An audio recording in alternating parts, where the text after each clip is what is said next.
Here we are again in the shadowy car where I look like something out of Bohemian Rhapsody. Newcastle draw 1-1 against Crystal Palace, who were in the relegation zone at the time of kickoff, and it's the same story. It's the same story of possibly the most unentertaining first half I've ever seen. So to all Man City fans, when I say your team's boring, I apologise for that one half of football. You are boring to watch mostly. The team couldn't get going. Tonali again. He was a part of the goal, but I didn't think he was that influential. And with him taking the centre spot, I thought Bruno was non-existent. Isak, he's crocked or he's injured. That was a farce. Absolute farce. We'll start with, if your player's going down injured, fucking take him off, Eddie. Why is he coming back on? 4 times he went down before we took him off. And then we didn't bring on Wilson, but that's, I'm assuming, because he's been out for so long, so fair enough. I then want to say, can we stop playing our left wing as a right wing? It doesn't work. It does not work. I don't frigging care if Joe Linton isn't as shit on the right wing as he is on the left. I'm sick of... Gordon and Barnes are objectively our best left wingers. Play them there. Put Joe Linton on the right.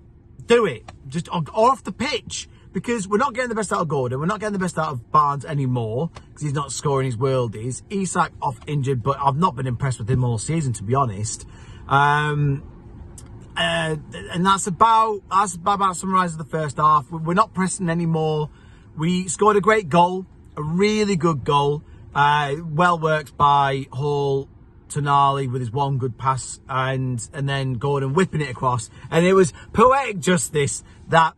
Mark Gahey was the one that scored the own goal, because fuck that guy, fuck Crystal Palace.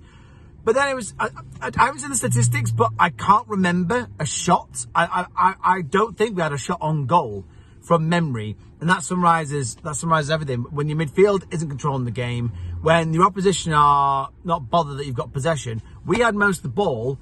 They had all the chances. They had every single chance. The only thing we had was that one opportunity, which they scored for us.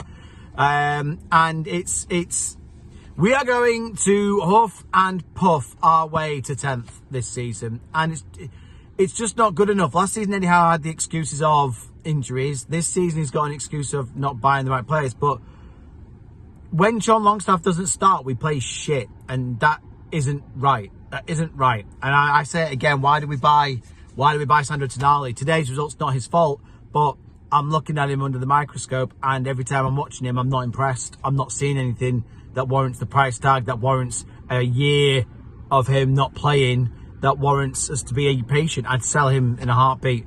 And at the moment, I'd sell most of the team. When I see rumours coming in saying, oh, X, Y, Z for certain players, sell them. I think start from scratch. But the cheery note of today is... it's all for naught, because until they change the rules, this is what it's going to be like for Newcastle. There's nothing we can do. And I thought Nick Pope was a bit shit for the goal, but I'm being harsh. Comment below if I'm being harsh. But yeah, comment below if you made it this far. Like, share and subscribe. Comment, let me know your thoughts, if you think I'm chatting shit as normal, or if there's any stock in what I'm saying. And I think we play Liverpool next, so...